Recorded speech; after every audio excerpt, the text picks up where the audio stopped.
A horror movie in January that's actually not bad? Okay.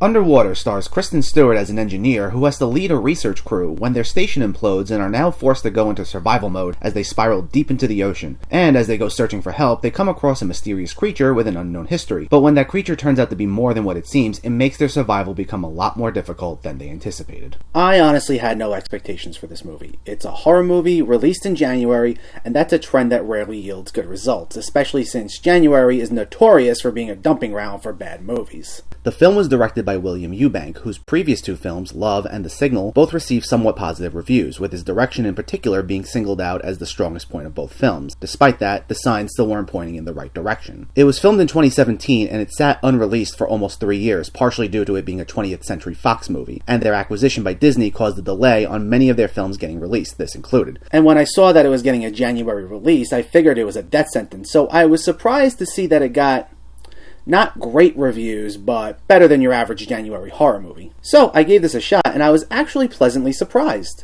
What worked? Well, let's dive right in and discuss Underwater.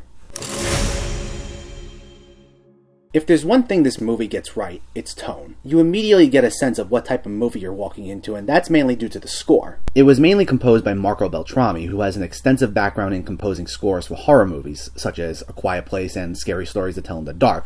So this is a guy who knows what he's doing, and it shows. It's a very loud and menacing soundtrack, but never in your face or obnoxious. It can dominate a scene without ever drowning out any of the action or the dialogue. There's this constant sense of urgency, and it complements the action well, so the movie always feels energetic as a result. This actually moves pretty quickly. It's only a couple of minutes into the film when this implosion happens, and from there it rarely lets up. These characters are constantly placed in one dangerous situation after another, and it's always interesting, especially since they have to juggle between not getting crushed by this crumbling station and getting attacked by this unknown creature. William Eubank's direction is also great here, as he creates this sense of extreme claustrophobia. Everywhere these characters turn, despite being in the vast ocean, there's this feeling of being trapped, with tight close-ups that go well with the dark color palette. He also manages to give this feeling of disorientation at times, with characters struggling in tight spaces and they're about to be attacked and they don't know which way to turn, and the camera's constantly moving back and forth, so you're experiencing these situations just as the characters would, so it increases the tension. Plus, the performances are very good all around, and Kristen Stewart in particular is very enjoyable. I actually haven't seen many of her films, and this is the first time I've actually seen her in the lead, and I gotta say, she's a really underrated actress. She finds a nice balance between being this commanding leader of this small group of people and being absolutely terrified herself, and she gives it her all each time. I'd honestly like to see her take on more roles like this.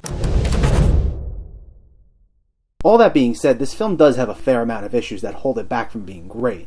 In particular, its sense of familiarity. This movie can't help but feel like a lot of other movies where a bunch of people are stuck in a confined space and there's this mysterious creature attacking them. Ridley Scott's Alien will definitely come to mind. There are plenty of moments where this film will feel very similar to that one. Take an early encounter they have with these creatures, which, by the way, we never really find out much about. They find a small version of this creature who attacks them, they kill it, they think they're fine, only to be attacked by a much larger version of this thing a few minutes later. The timing of each moment instantly almost brings to mind the facehugger scene from Alien. There are certain points like this where you can kind of call what happens next, and it can be really distracting at times. But the biggest issue this movie has is that the characterization is at a bare minimum. In fact, I'd say there's essentially none. There are a couple of throwaway lines here and there where something is revealed about them. Vincent Cassel is really the only one who's even remotely expanded upon. But beyond that, these are not really well-written characters. This is very much an event-based movie. Characters need to get from point A, then to point B. And that's it. Because nothing's ever really learned about any of these people, it's the performances that makes you really invested in them. And it's the high tension and the atmospheric direction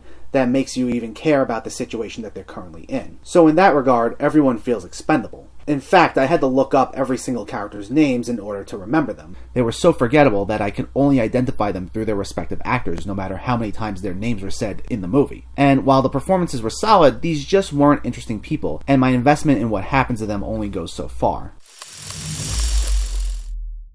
Horror is one of my favorite genres, and horror movies where characters have to go up against a certain deadly creature can make for a fun B-movie. But this film takes itself much more serious than a B-movie, and if it's going to go down that route, you need much more interesting characters and a unique story to make yourself stand out. And this film had neither. Overall, I did enjoy it, mainly for its tone, atmosphere, and performances. I just wouldn't call it great. I'm going to give Underwater a 6.5 out of 10. Check it out if you can, but I'd say wait for Netflix or any other video-on-demand service. It's not bad, it's just nothing you need to rush to see. But let me know, did you see Underwater, or are you planning to see Underwater, and what did you think of it? Did you have fun watching it, or did you feel that movies with a similar premise pulled it off much better? Let me know in the comments below, and as always, if you like what you see, please make sure to hit that subscribe button. Thanks for watching, guys. I'll catch you next time.